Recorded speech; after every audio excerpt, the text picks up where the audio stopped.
Melchizedek. When Abram came back after the defeat of Chedorlaomer and the kings who had been on his side, the king of Sodom came to meet him in the valley of Shaveh, that is, the valley of the king. Melchizedek, king of Salem, brought bread and wine. He was a priest of God Most High. He pronounced this blessing: "Blessed be Abram by God Most High, creator of heaven and earth, and blessed be God Most High for handing over your enemies to you." And Abram gave him a tithe of everything. The king of Sodom said to Abram, "Give me the people and take the possessions for yourself." But Abram replied to the king of Sodom, "I raise my hand in the presence of Yahweh, God Most High, creator of heaven and earth. Not one thread, not one sandal strap, nothing will I take of what is yours. You shall not say, 'I enriched Abram.' For myself, nothing. There is only what my men have eaten, and the share belonging to the men who came with me, Eshcol, Aner, and Mamre. Let them take their share." The divine promises and covenant. It happened some time later that the word of Yahweh was spoken to Abram in a vision. "Have no fear, Abram. I am your shield. Your reward will be very great."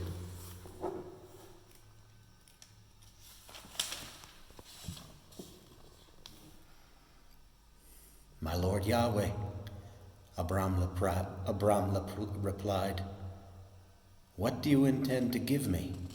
I go childless." Then Abram said, "See, you have given me no descendants. Some man of my household will be my heir." And then this word of Yahweh was spoken to him: "He shall not be your heir. Your heir shall be of your own flesh and blood." Then, taking him outside, he said, "Look up to heaven and count the stars, if you can." Such will your descendants, such will be your descendants, he told him. Abram put his faith in Yahweh, who counted this as making him justified. "I am Yahweh," he said to him, "who brought you out of Ur of the Chaldeans to make you heir to this land." "My Lord Yahweh," Abram replied, "how am I to know that I shall inherit it?" He said to him, "Get me a 3-year-old heifer, a 3-year-old goat, a 3-year-old ram, a turtle dove, and a young pigeon." He brought him all these, cut them in half, and put half on one side and half facing it on the other. But the birds he did not cut in half. Birds of prey came down on the carcasses, but Abram drove them off. Now, as the sun was setting, Abram fell into a deep sleep, and terror seized him. Then Yahweh said to Abram, "Know this for certain, that your descendants will be exiles in a land not their own, where they will be slaves and oppressed for 400 years. But I will pass judgment also on the nation that enslaves them, and after that they will leave with many possessions. For your part, you shall go to your fathers in peace. You shall be buried at a ripe old age. In the 4th generation they will come back here, for the wickedness of the Amorites is not yet ended." When the sun had set and darkness had fallen, there appeared a smoking furnace, and a firebrand that went between the halves. That day Yahweh made a covenant with Abram in these terms: "To your descendants I give this land, from the Wadi of Egypt to the great river, the river Euphrates, the Kenites, the Kenizzites, the Cadmonites, the Hittites, the Perizzites, the Rephaim, the Amorites, the Canaanites, the Girgashites, and the Jebusites." The birth of Ishmael. Abram's wife Sarai had borne him no child, but she had an Egyptian maidservant named Hagar. So Sarai said to Abram, "Listen now. Since Yahweh has kept me from having children, go to my slave girl. Perhaps I shall get children through her." Abram agreed to what Sarai had said. Thus, after Abram had lived in the land of Canaan for 10 years, Sarai took Hagar, her Egyptian slave girl, and gave her to Abram as his wife. He went to Hagar, and she conceived. Once she knew she had conceived, her mistress counted for nothing in her eyes. Then Sarai said to Abram, "May this insult to me come home to you. It was I who put my slave girl into your arms, but now she knows that she has conceived. I count for nothing in her eyes. Let Yahweh judge between me and you." "Very well," Abram said to Sarai. "Your slave girl is at your disposal. Treat her as you think fit." Sarai accordingly treated her so badly that she ran away from her. The angel of Yahweh met her near a spring in the wilderness, the spring that is on the road to Shur. He said, "Hagar, slave girl of Sarai, where have you come from, and where are you going?" "I am running away from my mistress Sarai," she replied. The angel of Yahweh said to her, "Go back to your mistress and submit to her." The angel of Yahweh said to her, "I will make your descendants too numerous to be counted." Then the angel of Yahweh said to her, "Now you have conceived, and you will bear a son, and you shall name him Ishmael, for Yahweh has heard your cries of distress. A wild ass of a man he will be, against every man, and every man against him, setting himself to defy all his brothers." Hagar gave a name to Yahweh who had spoken to her. "You are El Roi," for she said, "Surely this is a place where I, in my turn, have seen the one who sees me." This is why the well is called the well of Lahai Roi. It is between Kadesh and Bered.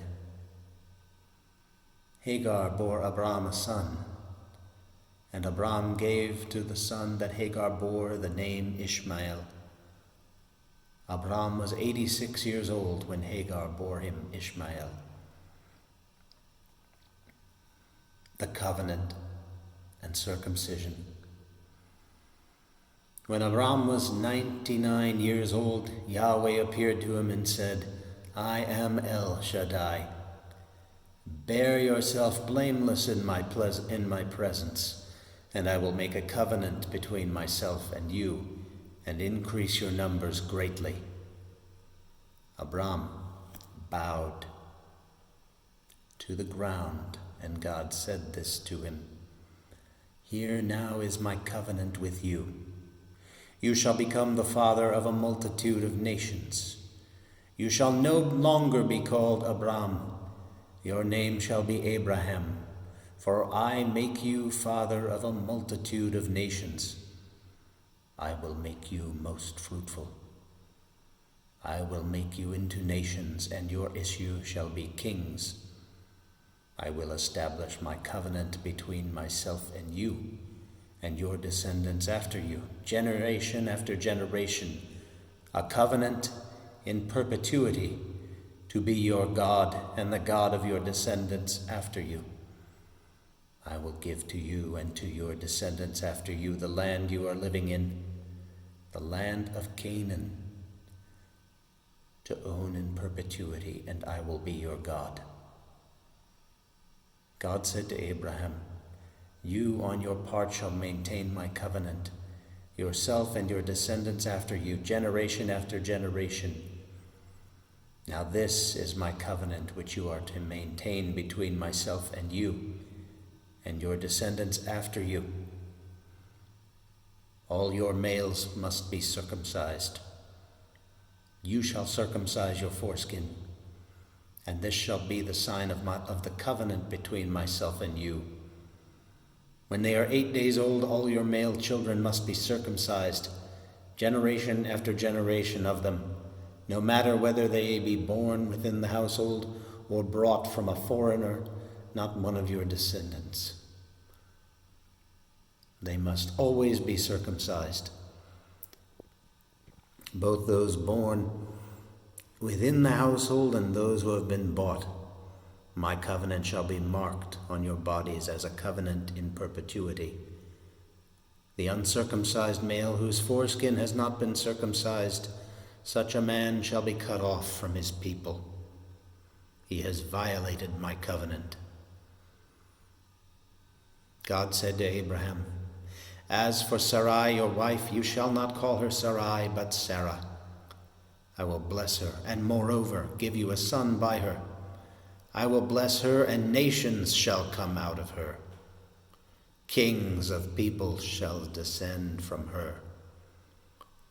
Abraham bowed to the ground, and he laughed, thinking to himself, is a child to be born to a man 100 years old? And will Sarah have a child at the age of 90? Abraham said to God, oh, let Ishmael live in your presence. But God replied, no, but your wife Sarah shall bear you a son, whom you are to name Isaac. With him I will establish my covenant, a covenant in perpetuity, to be his God and the God of his descendants after him. For Ishmael too I grant you your request. I bless him, and I will make him fruitful and greatly increased in numbers. He shall be the father of 12 princes, and I will make him into a great nation.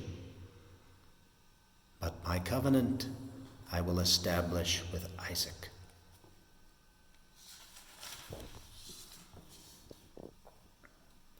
Whom Sarah will bear you at this time next year. When he had finished speaking to Abraham, God went up from him. Then Abraham took his son Ishmael, all those born in his household, and all those he had bought, in short, all the males among the people of Abraham's household, and circumcised their foreskins that very day, in accordance with God's commands to him. Abraham was 99 years old when his foreskin was circumcised. Ishmael, his son, was 13 years old when his foreskin was circumcised. That same day, Abraham and his son Ishmael were circumcised. All the men of his household, both those born in the household and those who had been bought, were circumcised with him.